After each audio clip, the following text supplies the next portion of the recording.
Hey everybody, welcome back to Off the Beaten Clef. This week we're doing something a little bit different. We had an extra week in April, so we decided to just do what we've been listening to lately. It's basically a show of all songs of the show. We all have an extra song of the show, but fuck it. So Dill, let's get into it. Did you say it? You say it too? What the fuck?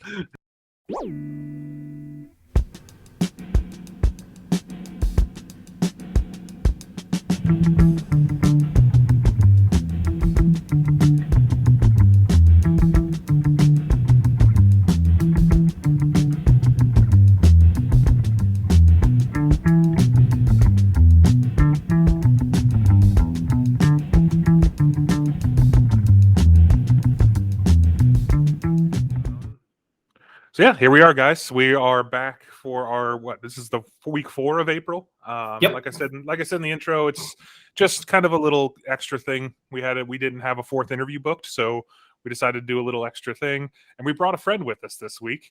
First time podcaster, long time listener, Mason Miller. Hey everybody, thanks for having me on, guys. Appreciate it. Yeah, I couldn't believe we hadn't had you on yet, Mason. That's crazy. No, but I'm happy to be on. Hopefully this is the first of many. Yeah.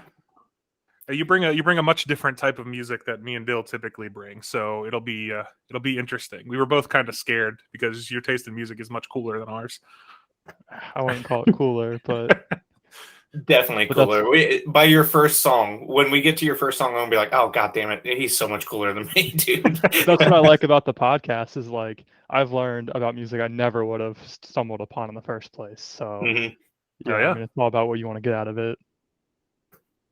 Cool. Do you want to hop into audience submissions real quick? Yeah, we just have 2. The first one is from Ben Carter. The email he sent is titled, "What's Benji listening to right now?" You guessed it, EDM. The Pantera deep dive is keeping Metal March alive for me, but it didn't take long for the release writer to pull me back into the world of beats. It's tracks like my submission that always pull me back. Limitless is a fresh track from the prodigy of the Big House era, Martin Garrix. This dude was headlining Ultra Miami at the tender age of 17 with the same straightforward and bombastic beats. Now he's the prodigy of house turned king, and I'm so here for it. Cheers, boys. Benji, Columbus, Ohio. And I don't think he mentioned in the email, but his pick is Limitless by Martin Garrix. Yep, it's a good, solid track. I was surprised by how much I liked it, actually, because Martin Garrix is hit or miss for me. So, yeah, it's really good.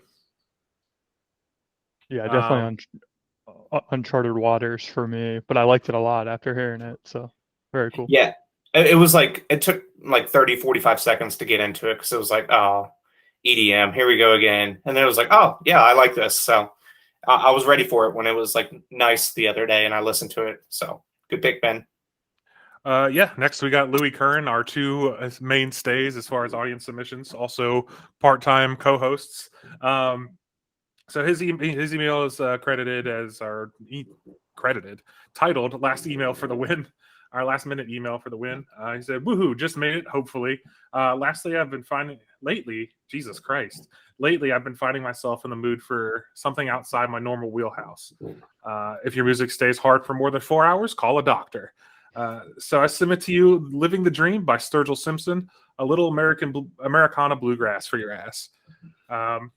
Yeah, it's exactly what it is. It's a cool little bluegrass track. I mean, if you listen, you know how I feel about bluegrass. It's impossible to be in a bad mood listening to bluegrass. I would have never guessed Louie picking a Sturgill Simpson song.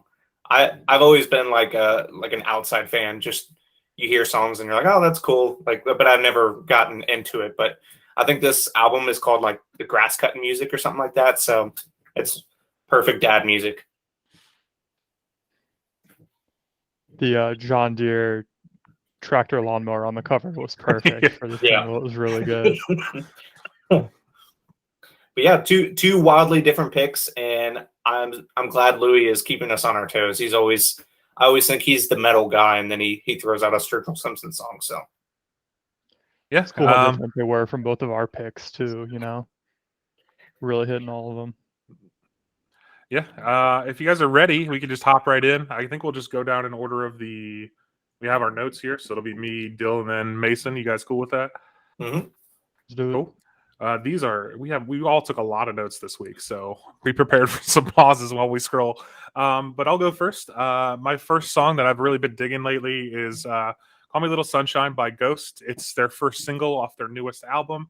And Ghost has kind of exploded in popularity recently, and I can't get enough of this. They performed it on, I think, Jimmy Kimmel or something like that, which is crazy. Like I never thought a band like this would be on like a late night TV show.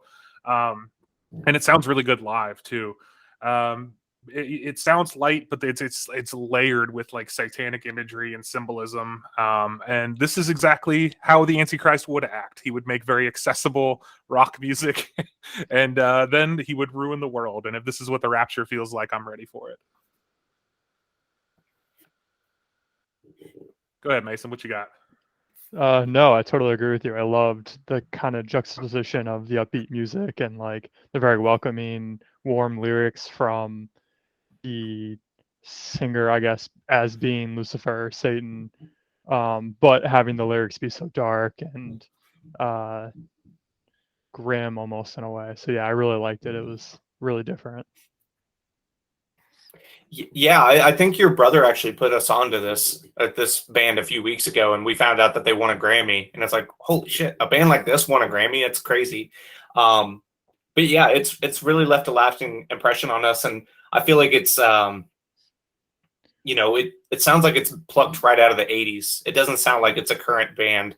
And I love that it's kind of what we always want when people go for a sound and they're going for 80s metal. If it sounds better than it would have in the 80s, like production quality wise, it's always like, oh, I love this because it's what I want 80s music to sound like when I listen back to it. So I thought it was a really cool pick. Yeah, like I said, I'm surprised by how popular they are because they're kind of dark, and hopefully it leads to kind of a rock revival is what I'm hoping for, because rock's been kind of dead for a while. So hopefully you don't have to worry. MGK is bringing it back for us. Oh yeah, I can't. Yeah, great. When are you guys gonna review that album? Didn't we do that already? We did some at JK. We did one song from Tickets to My Downfall. That's right. I think I picked it as one of my top songs of 2020. But the world never got to hear that because I lost it. I lost the audio. But oh, that's right. The new album, I listened to it and it's getting shit on pretty hard. And I don't know. It is what it is. It's a follow up to an album that was the other one was decent and this one's just poopy. So we're not going to spend too much time on MGK today, I don't think, unless you guys want to. No, I'm totally okay. So my first pick is "Caught in the Moment" by Origami Angel. I've been really wanting to talk about Origami Angel, but I've kind of wanted to like save it for a time, and I haven't really found the right time because their album Gami Gang is 20 songs long, and me and Kevin kind of have like an unwritten rule of like, that's just too long. We did new metal albums and they were like 17 songs and 54 minutes long, and it was just a slog. But I love this album so much, and I would say probably 12 of the 20 are worth listening to, and that's just percentage wise, that's not worth us doing a full album of, because I feel like we would eventually just start shitting on it, and I don't want to get there. So I digress. I love this song. It kind of reminds me of Thank You Scientist in a way, of just like there's no structure to it. It just kind of devolves and then gets back to the chorus, and that's one of my favorite kinds of music when bands can do that. And it just feels like sometimes they have something they want to say, and when they say it, they're like, all right, guitar solo, fuck it, let's get to the guitar solo. And it's just kind of all over the place, and I love it for that. Yeah, speaking of Thank You Scientists, they retweeted us today. Hell yeah. Yeah, so that was exciting. But yeah, no, I'm always kind of, every time I hear a new punk song, I'm always like initially underwhelmed by it because they all kind of start the same. But those fears were quickly like just destroyed once you get that sharp tempo change. I don't know, it's like 45 seconds into the song, and it kind of turns into like this anthemic showstopper almost, and it switches tempos again another minute or so later. Yeah, it's just really, really surprising. And you're right, Dill. It's kind of all over the place. It kind of bounces off the walls, but every time it changes, it gets better somehow.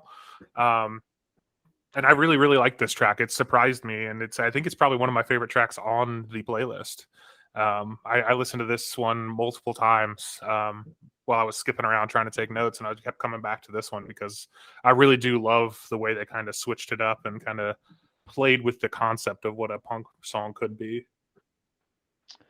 Yeah, I totally agree. I think it was my favorite one on the entire playlist too. So much so that I kind of went down the rabbit hole of their album and some of their other stuff while I should have been preparing for this more, taking more notes, but I was just so addicted to their sound. I liked it so much. It was a really cool thing. Yeah, for this song in particular, I really liked the kind of early 2000s sound while also being nostalgic for the early 2000s. I thought that played together really, really well. If I remember correctly, a lot of their album covers are like super nerdy shit, like what we'd be into, like the Gen 3 Pokemon cover is spoofed on there, and like Minecraft or whatever else. So yeah, I liked everything about this one. And I always like the little comments of like just little moments, like take me back to us going to Taco Bell at 2 a.m. or like staying up late and watching Pokemon at 3 a.m. It's like, these guys are just fucking nerds just like us. So there's something lovely about that. Yeah, I mean, that's the first thing I did when I turned 16 was drove to Taco Bell when I got my license. So yeah, man, totally relate. Mason, what you got for your first pick? So my first pick, as I get to it here.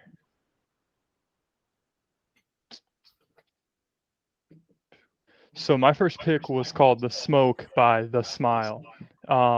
And so I found this song on one of those like new music playlist type of things. I think Anthony Fantano was talking about it on his YouTube channel.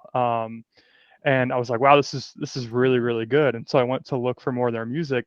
And I think at the time they only had like 2 or 3 songs out. And I was like, that's kind of weird that they're getting so much traction for being, or for only having 2 songs, right?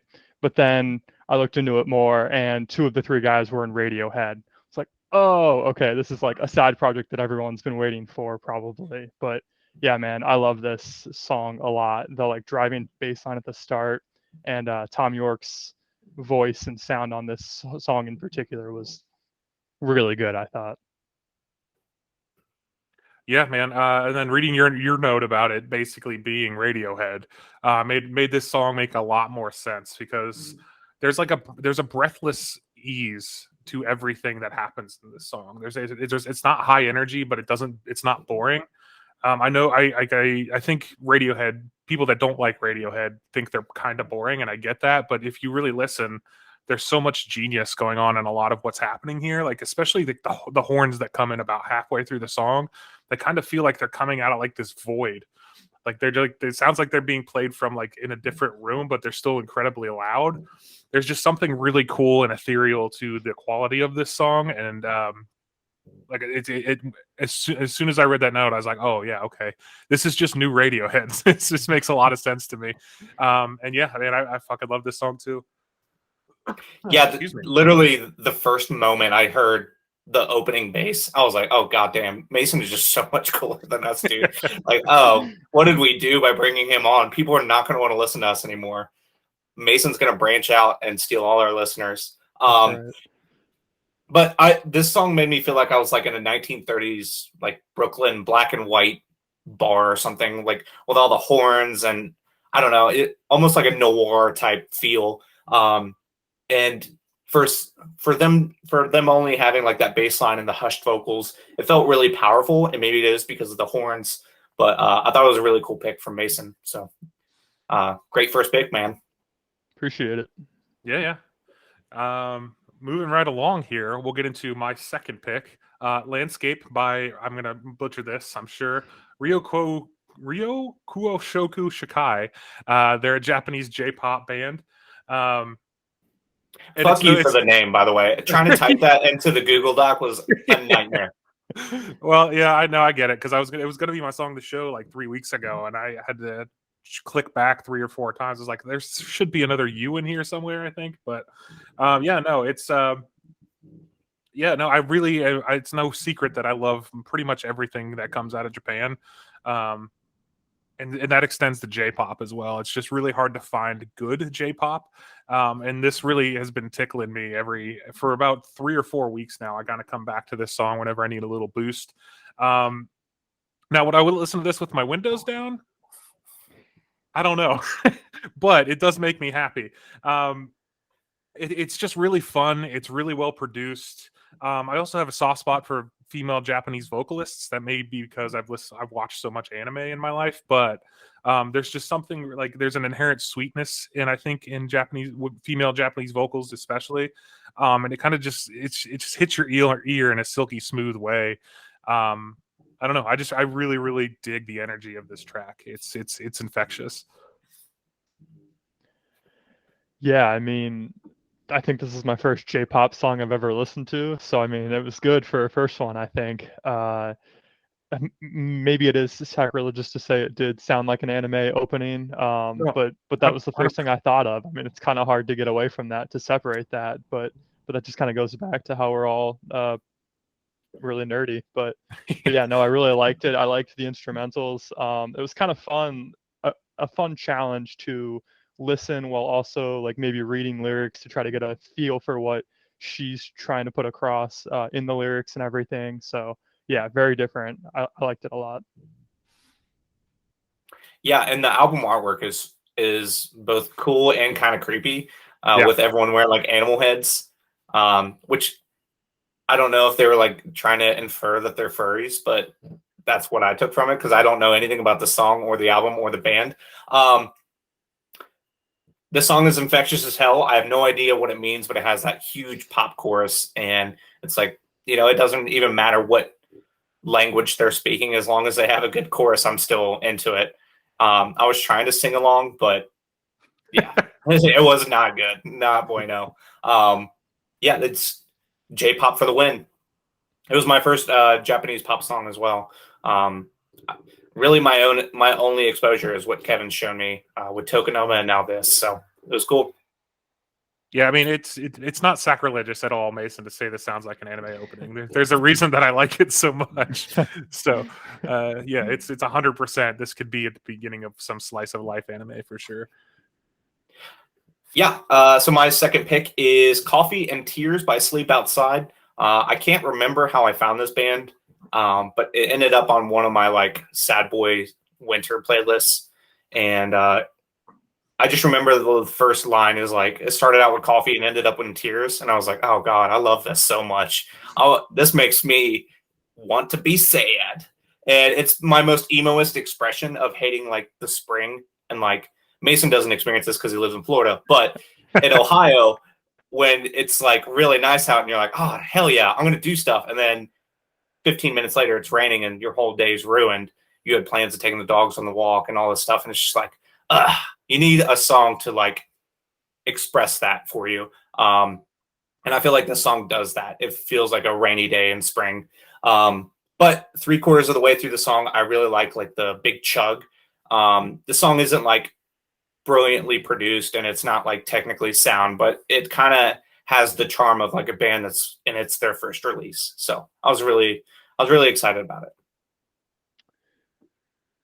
Yeah, I mean, I totally get it too, because coffee, that's the start of the day. You've got a lot of hope coming forward, but then that can all come crashing down, either, like you said, because of the weather or whatever else, but it could be from somebody else. So it's kind of a fun battle, I guess, head to head and everything. But yeah, I kind of liked how it started out with like that distorted sound, like muted guitar and kind of the distorted vocals. And then by the time it hit the chorus, it was like crystal clear. I mean, lyrically and the strings. So yeah. Yeah,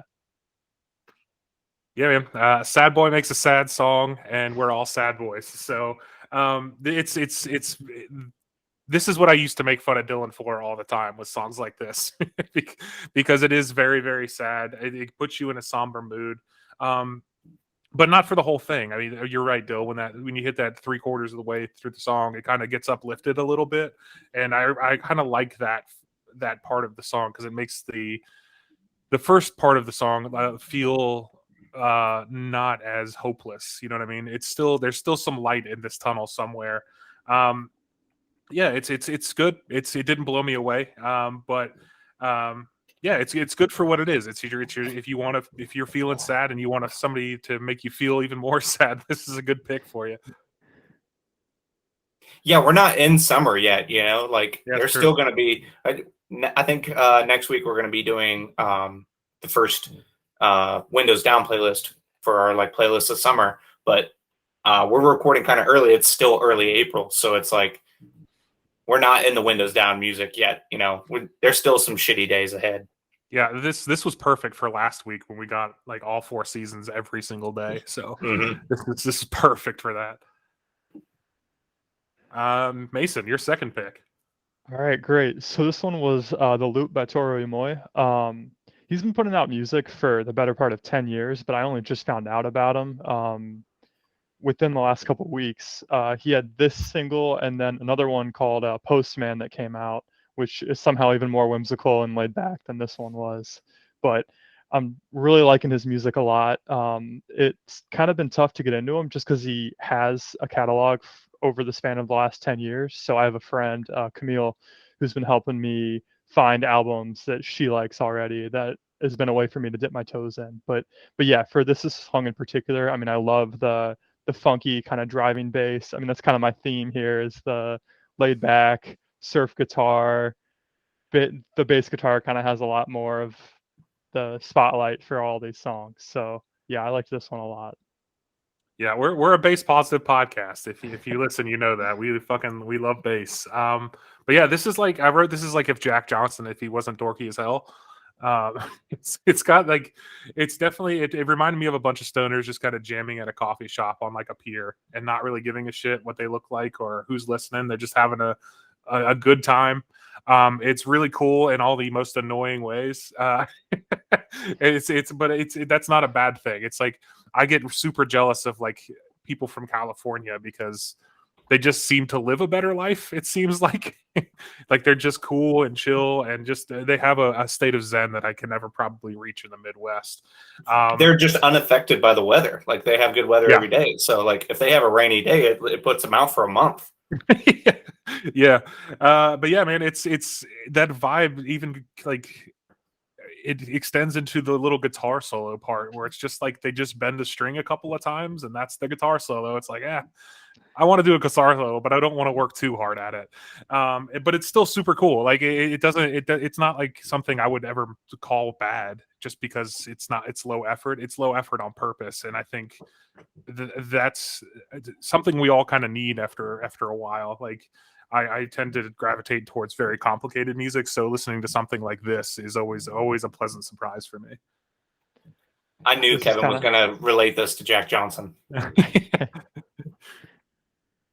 Yeah, for his music though, I mean, this is my alternative to listening to country on the beach, like a lot of my friends want to do. I mean, I try to avoid that at all costs. So if I can find this as kind of a middleman for everybody, that's a win for me. Yeah, no, I'd much rather listen to this than any sort of contemporary country for sure. Yeah, and I like this song because I thought it was like a really cool distinction between the last song. The last song felt like Brooklyn, New York, and then this one felt like, oh, we're on the beach now, and like it just felt very chill, and it reminded me how ready I am for spring and summer and all the warm weather. And I thought it was really interesting that Toro y Moi, obviously Toro is bull, but French is Spanish for me. So it's like a combination of Spanish and French. And he's got an album coming out this Friday because this episode's getting released 4/25. The album's coming out 4/29, which is pretty exciting. So I'm excited to hear it for spring and summer. Hell yeah. Ready to move on to my third pick here? All right. My third pick is hashtag Brooklyn Blood Pop by SyKo. Full disclosure, I found this on TikTok and it immediately latched onto my brain. I had heard it before. I think this came out like 2020, if I'm not mistaken. So I'd heard it on TikTok before. And then it came back on a TikTok I saw the other day and I was like, oh shit, yeah, this song kind of kicks ass. But it feels very, very, it's super cringe. Like, I'm not even going to deny that this song isn't cringe because it is. The artist is cringe. The album artwork is cringe. But let's just say you're lucky that Tommy isn't here this week because all the shit you talked about metalcore and then you put a song like this on a playlist, you got a lot of fucking gall. That's fine. That's fine, man. I didn't talk that much shit. I liked all of your guys' stuff, so I don't want to fucking hear it. But yeah, this reminds me of like back when like super cringy Roblox servers were super popular, like the Crab Rave, like Rockefeller Street, like all of those like super weird, like super fast. I don't know. It reminds me of like 2018 Reddit, I guess. But yeah, it's I don't know why, but I love it, and I think it's just like I don't know. I like super cool like EDM type stuff like this. So Yeah, I mean, his music in general feels like the raw scene yeah, kids 100%. from the late 2000s that were probably online way too much. So it makes sense that you say that it's like the cringy online part from the last few years here. I was trolling around on his Instagram. He totally hasn't left the early or even late 2000s or anything with like his hairstyle and like what he's posting and stuff. Total Tumblr kid. Yeah. But yeah, the song was catchy after the first listen. At first, I was like, "Oh my god, I don't know how I'm gonna listen to that again." But after a couple, I understood why it got so big. And then yeah, I was trolling around on TikTok trying to figure out the dance, and it's just like people just like popping their hips back and forth to the beat, like to the bass line, and they're calling that a dance. I thought that was hilarious, but yeah, something different for sure. Yeah, it's definitely trying to bring back that old aesthetic. It's so funny to see on TikTok people trying to like, do you remember in 2008 when people would dress like this and they do like the whole entire raw aesthetic? And it's like, dang, I can't believe it's becoming a relic. I don't feel that old, but it's crazy that it's becoming that. But this song is like 2008 without any context, and I enjoy it going all out. Like it didn't like just try to be it; it was that. And I can't help but think that like maybe Skrillex had a hand in this somehow. It kind of feels like a Skrillex song at times. And it kind of blew me away that the song has 154 million listens on Spotify. And that's probably a testament to the TikTok nature. But yeah, I thought it was an interesting pick. And I love when you zag, Kev. Yeah, man, it reminds me a lot of like the funk stuff I got into for like 2 weeks. It's that same kind of level of cringe where that's just for drifting kids. This is just for scene kids from the 2000s. So I don't know. I just get really into like anytime the subculture makes their own music. I'm really into that for some reason. It's fascinating. Yeah. You guys ready for my third pick? Let's do it. So my third pick is "Give It Away" by Homesafe. I want Mason to go first before I even talk. I just read your note. It's fucking awesome. I thought I was gonna go last for the sake of my note, but I will gladly go first. So the song is called "Give It Away" by Homesafe. He says "Give It Away" 32 times, and that is all I have to say about that song. That's fair. Kev, what do you got? No, it's just good old rock and roll, man. This is Dad works in his car in the garage music for people our age. And I think that's cool. I think it's interesting to see like that type of music will never die. You know what I mean? Like dads are always going to blare some embarrassing type of rock and roll from the garage to embarrass their kids. And then they'll say, oh, these kids just don't get what real music is. And that's kind of what this reminds me of. You seem perturbed. Are you okay? Yeah, I just got a French bulldog farting and grunting and stepping on cords. So it has nothing to do with your guys' takes because okay. A lot of these songs, like I newly discovered them, so it's not like I have a huge emotional attachment to them. Yeah. This is a band that I found because they toured with a band we covered a few months ago now, and I put them on a playlist and I worked out to it one day, and this song stuck out, and I was like, oh, this sounds cool. It's got a big chorus. And on subsequent listens, I'm not like as jacked up, but it does remind me of a band that I was really into, You Me at 6. And I don't know, it's not groundbreaking, but it is a newer band that is kind of exciting to hear what they could be. So maybe they can give it all away next time. I mean, this playlist is interesting because it's not necessarily stuff that we like are super like attached to. It's just stuff that's been in our head recently. So it's like a snapshot of where we are right now in this moment. It's like grab everything you have in this room and put it in this time capsule, and we'll uncover it in 30 years. So that's how I picked my songs, at least.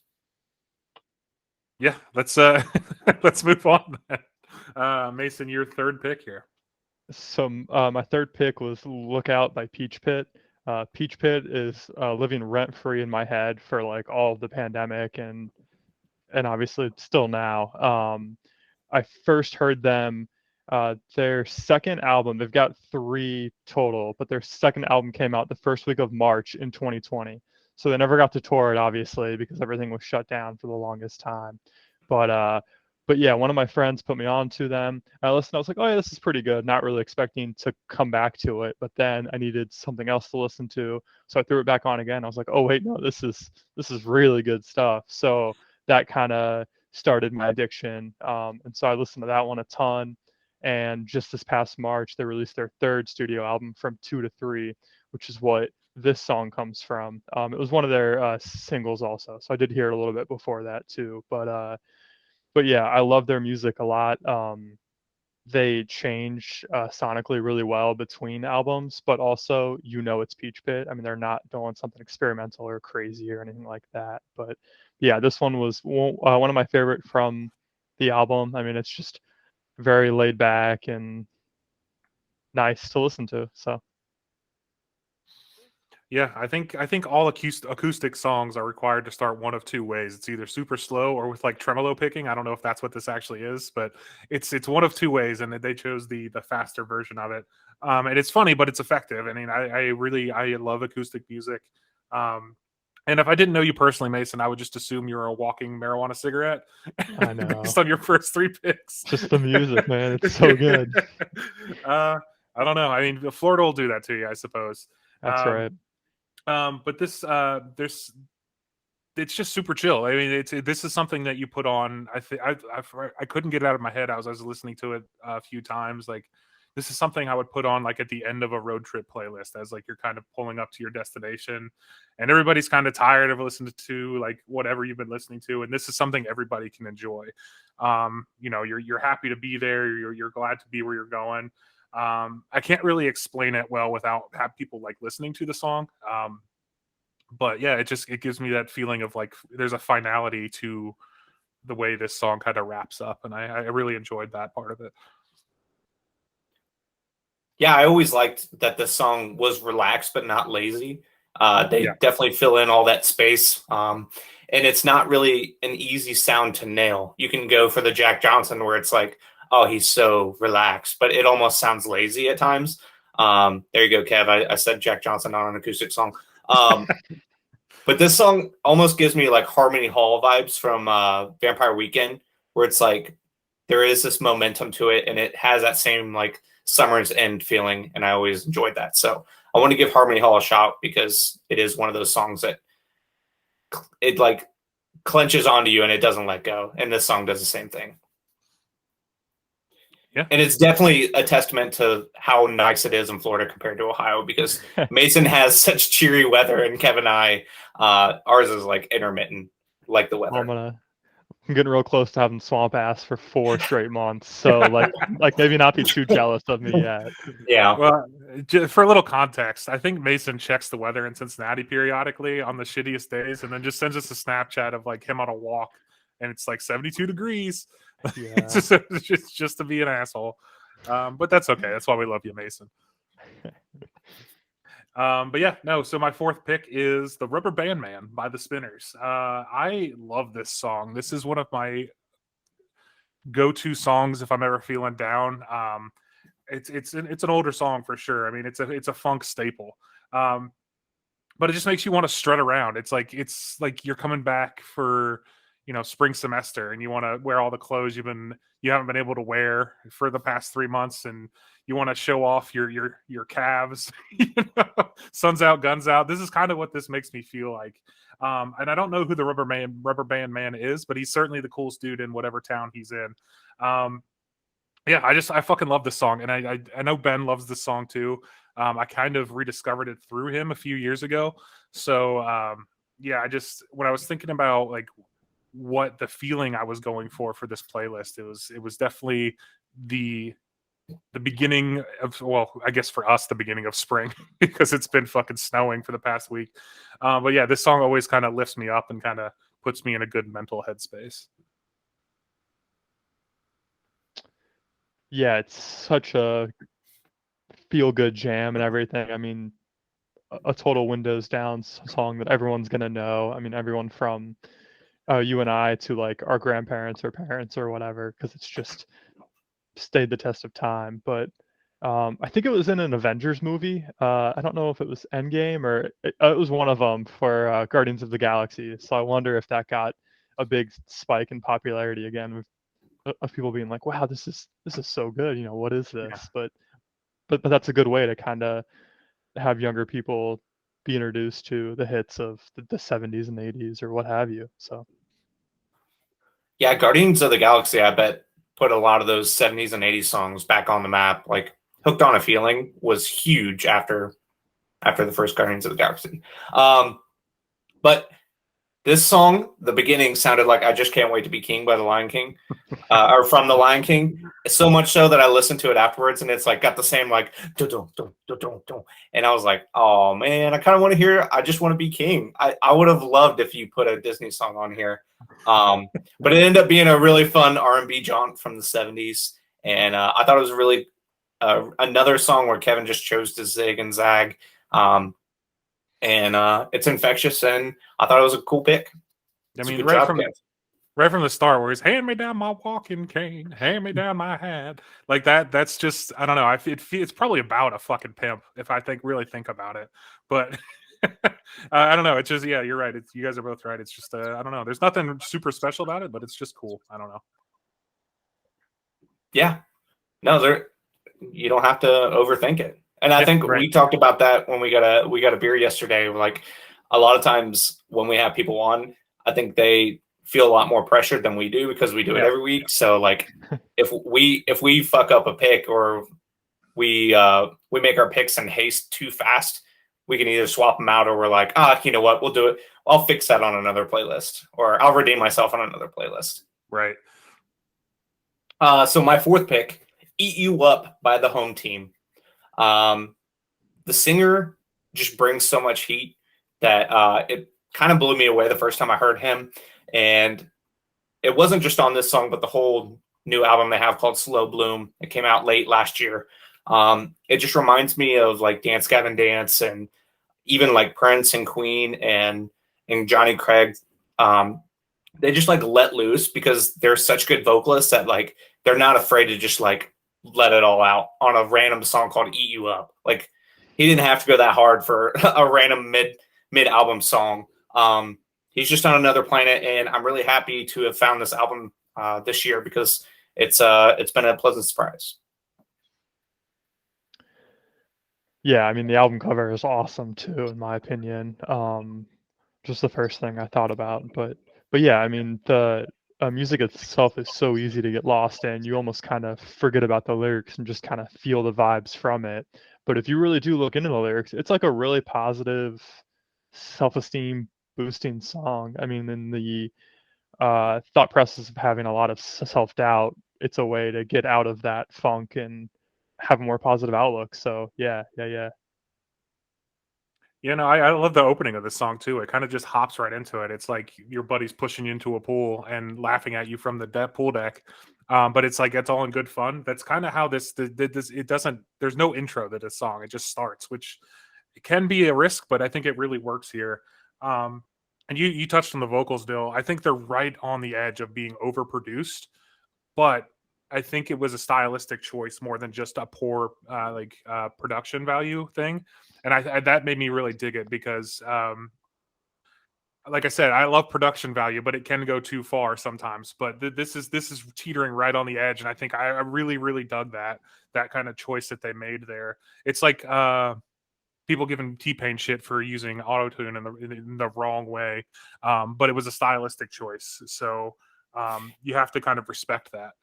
Yeah, they've given them shit. Like I've seen people comment on their TikToks and be like, yeah, quit using pitch correction. I want to hear him sing it live. And then he sings it live and nails it. And people are like, are you done? Like, are you going to come see us live now, motherfucker? And it's kind of cool to see them be like, Okay, fuck you.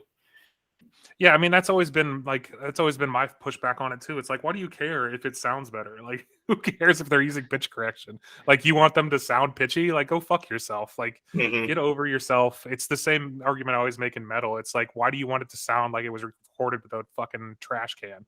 Like, it should sound good. Like, why do you want to listen to shitty music? I don't fucking get it. But yeah, no, it's just a really, like, I don't know if you would call this like prog rock. I don't really know, but it's really good. It's a fun song, and I really enjoyed listening to it. We on Mason, number 4. Getting into this is why I was excited to have you on, because I knew we'd get some hip hop finally on this play. Yeah. So this is a big deviation from what I know you guys listen to, and probably what a lot of your audience listens to also. But it's definitely my first love in music. It's less so now, but I still really enjoy plenty of it. But yeah, so Neck and Wrist by Pusha T. It featured Jay-Z and Pharrell. Pusha T is absolutely my favorite rapper right now, and he has been for the last couple of years. I mean, he is just so good. I mean, all the way back from when he was a member of Clips to his solo career, he has just absolutely killed it. He had a 7-song EP called Daytona that came out in 2018 that Kanye West produced, and like all those beats were incredible, and it was just a really good project. I got to see that one live at the House of Blues in Indianapolis, and I felt invincible there. Oh my god, it was so much fun. But yeah, this song in particular, it's star-studded. You know, like Pharrell producing it. Jay-Z is like one of the biggest names in hip hop still, even though these last few years he hasn't had a really good verse come out. But I think this verse in particular is his best in that long. I mean, he really nails it. But yeah, the beat from Pharrell or the Neptunes with Pharrell and Chad Hugo is addictive. I mean, it gets stuck in your head, you know, all that. So yeah, a lot to look forward to for his upcoming album.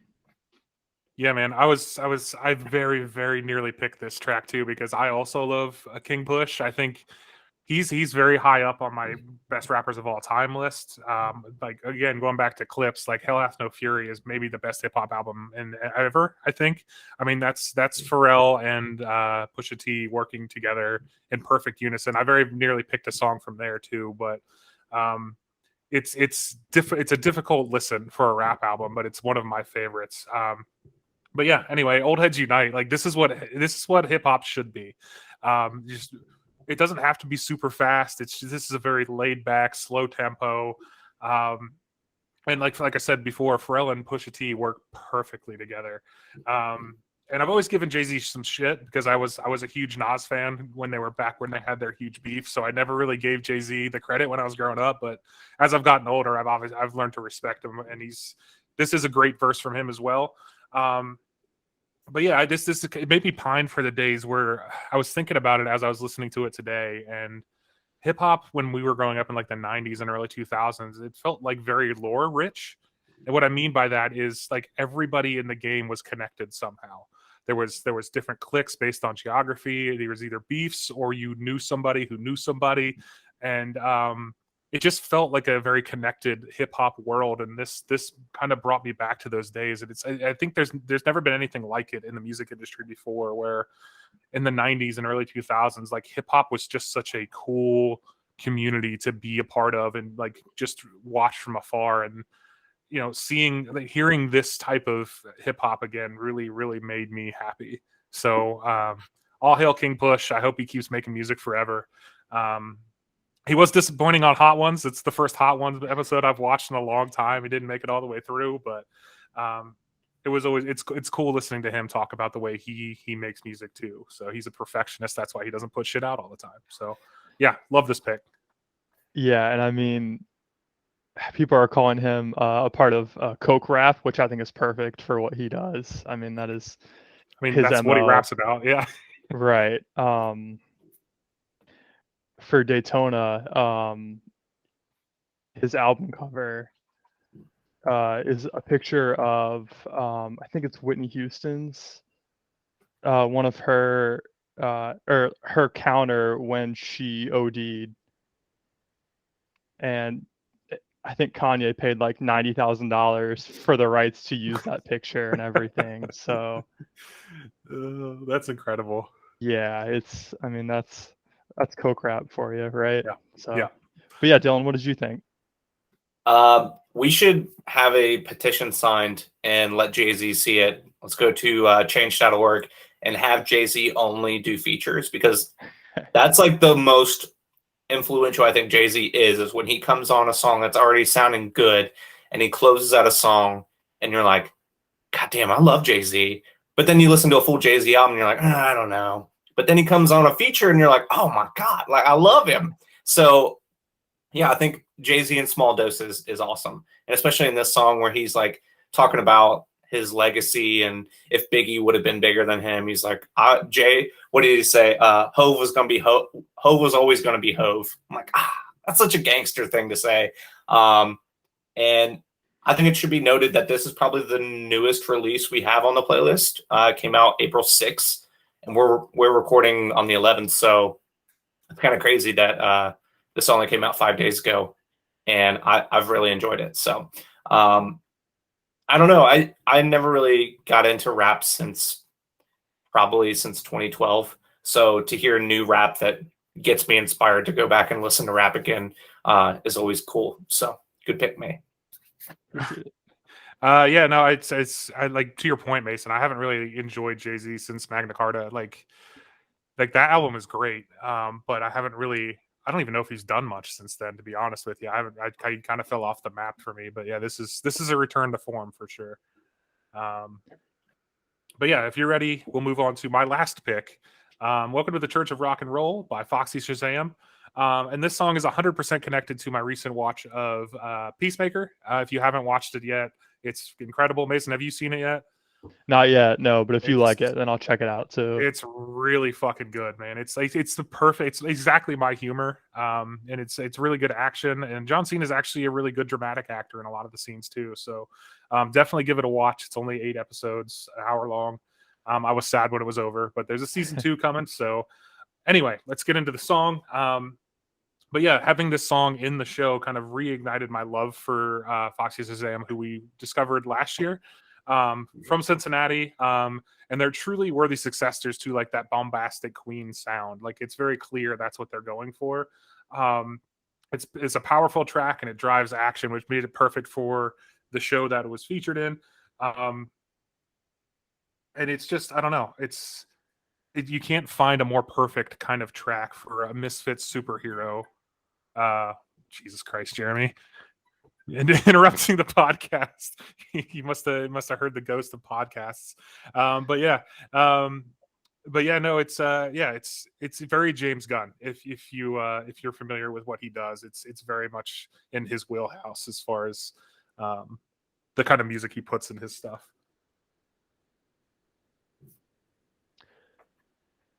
Yeah, I mean, like on first listen or second listen, it kind of felt like a show tune to me, like a character introduction in a musical. So the fact that it was used in a show or is likened to Queen, who was so over the top and theater focused, that totally makes sense. But yeah, the the choir kind of repeating that "Welcome to the Church of Rock and Roll" at the end really solidified that show tune musical vibe for me. It does not sound like a band from Cincinnati, but there is so much pride listening to this song. Like, hell yeah. Like, where did you get all this soul, my man? Because where did you find that soul in Cincinnati?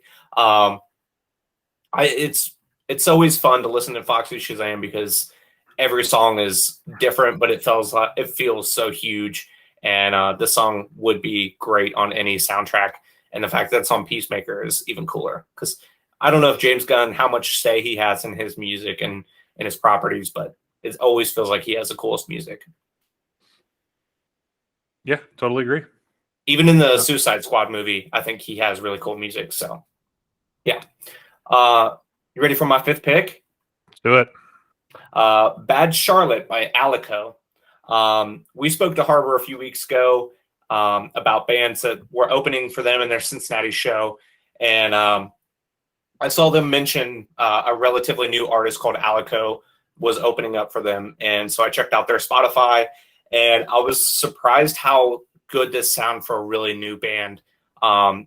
It's got good production, and it really fucking rocks. And I was just kind of surprised to hear another facet, especially after Kevin's fifth pick.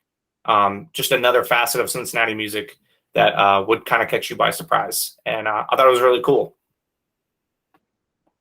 Yeah, no, I love the song name. I'm sure it's about a girl named Charlotte, but I hate Good Charlotte, so I'm probably gonna love Bad Charlotte. So, if that inverse logic works. But yeah, no, the drummer immediately stood out in this track to me. It's just the really complicated rhythm he used, or not rhythm, but like the pattern he used, and like the heavy-handed approach that he took all the way like through the first verse as it builds up to the chorus.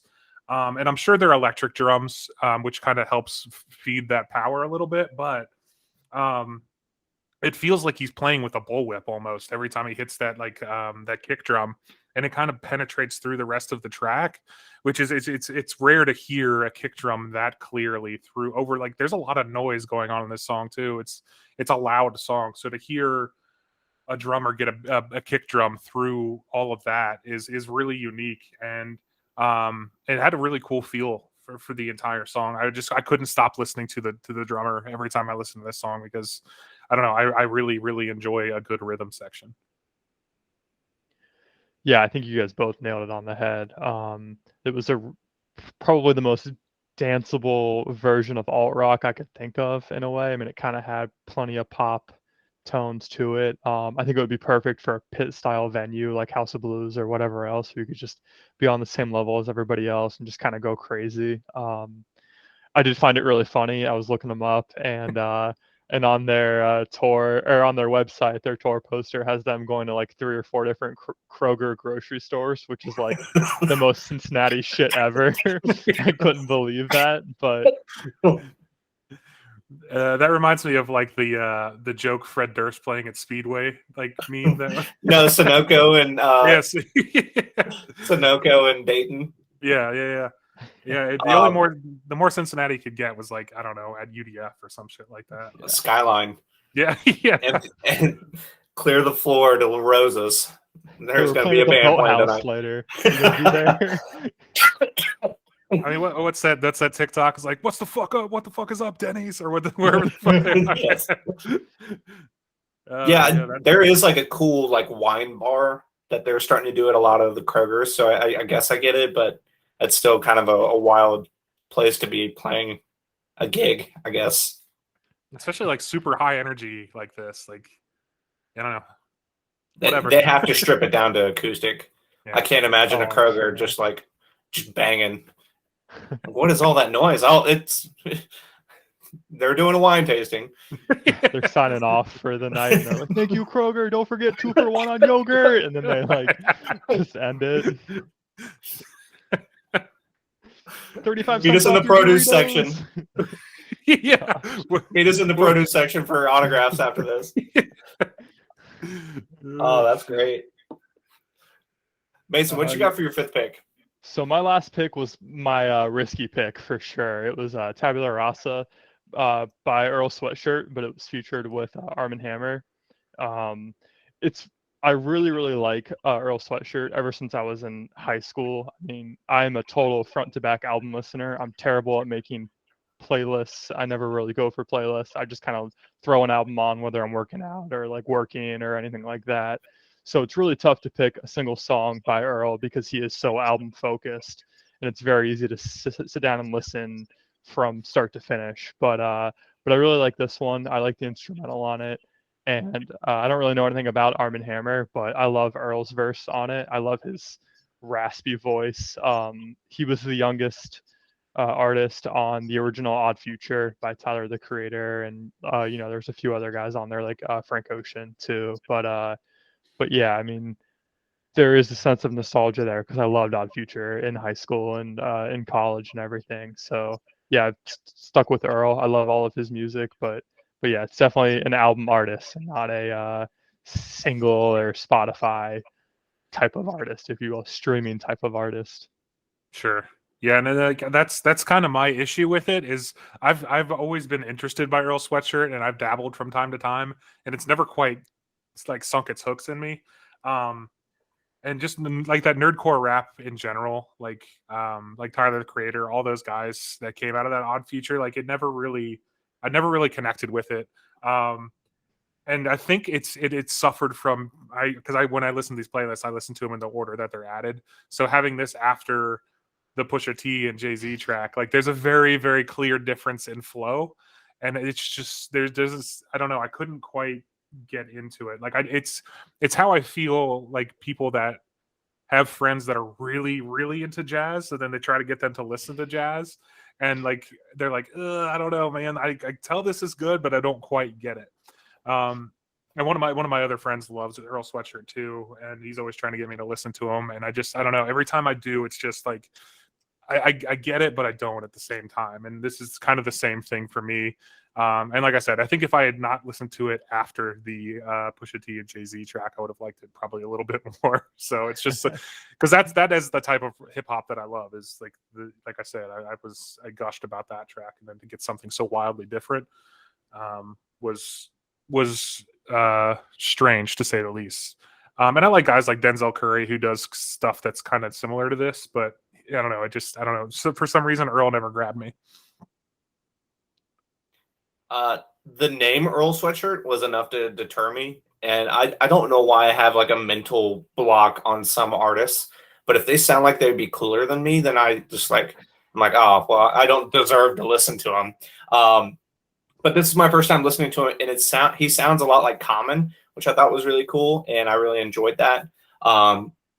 There's the high I'm so throughout the entire song makes me want to fucking kill somebody or hurt someone, not kill. And I think it's just because like it kind of ruins the flow of the rap during the verses.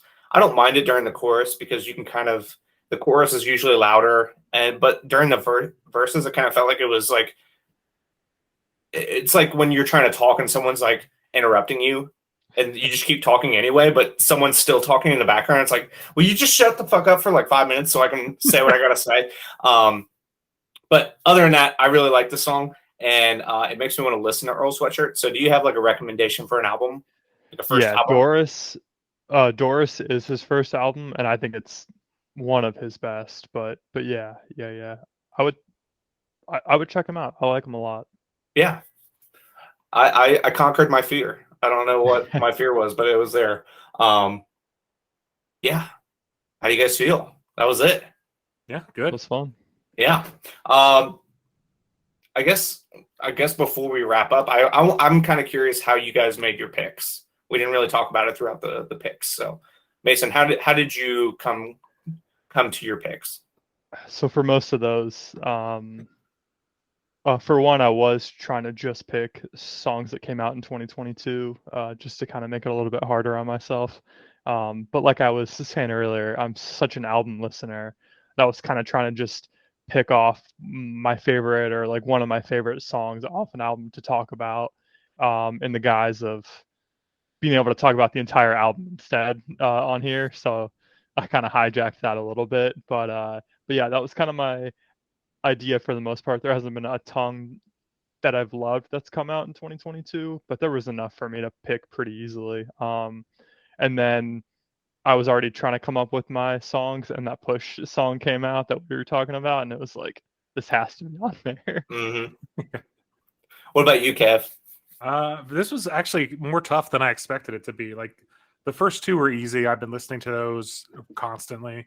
But the last three were difficult for me. I did the same thing with the Foxy Shazam pick, Mason. It was just an excuse for me to talk about Peacemaker. So, and it just so happened that there was because I was going to pick the theme song from Peacemaker because it's awesome.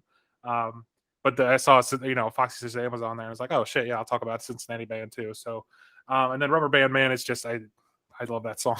So it's not like I've been listening to it recently, but as I was thinking about songs that would kind of fit the mood that I'd already created, that song was just kind of there. So there wasn't a lot of deep thought process to it. It was just, I want to feel good. The tone of the playlist was already kind of feel good. So I figured I'd just stick with it. What about you, Dill? I had like a playlist I think I've been referencing called like what I've been into lately, which is kind of the idea of this playlist. and I think I only picked one song that was on that playlist, or maybe two. But the others were just like kind of artists that are on the up and up, and I wanted to make sure I got to talk about them because when we get into summer playlists and stuff, it gets harder. And then by the time we get back into albums, like I'm kind of over it. I don't know if you feel the same way. Like you get into an artist and you're so enveloped in them, and then by the time you're ready to talk about them, like it's like you know what? There's other music I want to talk about now. So I don't know. I think it was a cool expression of what we're listening to right at this moment. So yeah, let's get into songs of the show. Mason, we'll have you go first. Sure. So mine was Going to the South by Goth Babe. I don't know if you guys know about him at all or not. So a friend of mine also put me on to him, and he just lives in one of those like camper toppers that go on like a pickup truck, you know what I mean? Like not even just like a pop-up camper, like literally one that goes in the bed of the truck and kind of goes over your the roof of your car. And he lives in one of those with his dog, and he just like travels around the national parks or wherever else he wants to go. And then when he needs money, he'll write a couple songs and record them and then release them, and then he kind of lives off that for a little bit. And so all of his albums are like 2 to 4 song little EPs, and you just get a little taste every once in a while. But that was his most recent that came out this year, and that was my favorite song off of the 3-song EP. What a life. Yeah, exactly. Must be nice, right? Just him and his dog and his acoustic guitar, man. Man. What you got, Kev? Mine is This Is It by Nekrogoblikon. Pretty down the middle pick for me. I don't know how I would describe Nekrogoblikon other than they're kind of like sort of joke metal. But this is just it's a catchy song, I think. I mean, if you can get past the goblin-esque vocals.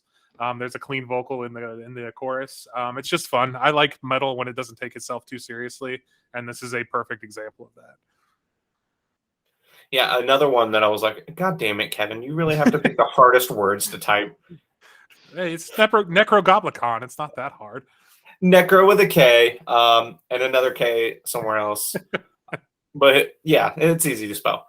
But yeah, especially after all the like good metal we've been listening to, it was nice to hear like a kind of a crappier metal song. My song of the show is Basic by Just Friends featuring Lil B and Hobo Johnson. Hobo Johnson, yeah. Yeah, I love Hobo Johnson. I saw Just Friends play live, and there's like, I'm not exaggerating, probably 15 people on stage, and 10 of them are just dancing. And they're probably the most hype band I've ever seen live. So this new album they put out is really cool, and to get Lil B and Hobo Johnson on his track is really cool. So I was really pumped about it. Oh yeah. So there it is, Mason.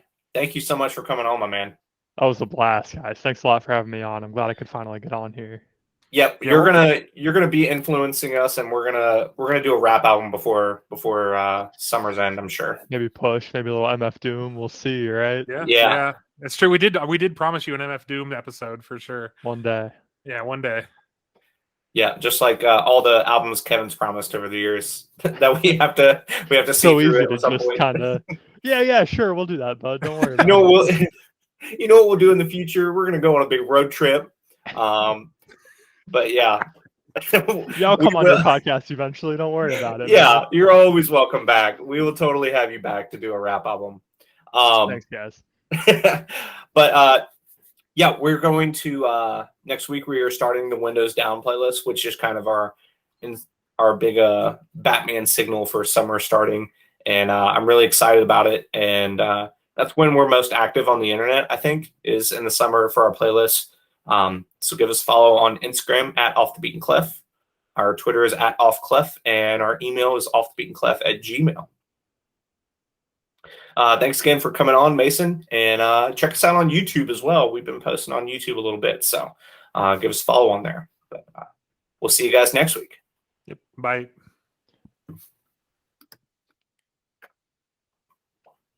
I got to remember that it gets fucking hot in here, dude. I got slippers on, fucking sweating bullets over here. Talk about swamp ass. Yeah, no kidding, dude. I got these like mesh, like not mesh, but like sweat shorts that I just bought from Fashion Nova, and they're not made for hot rooms, that's for sure. Looking like a snack in that Fashion Nova. Oh yeah,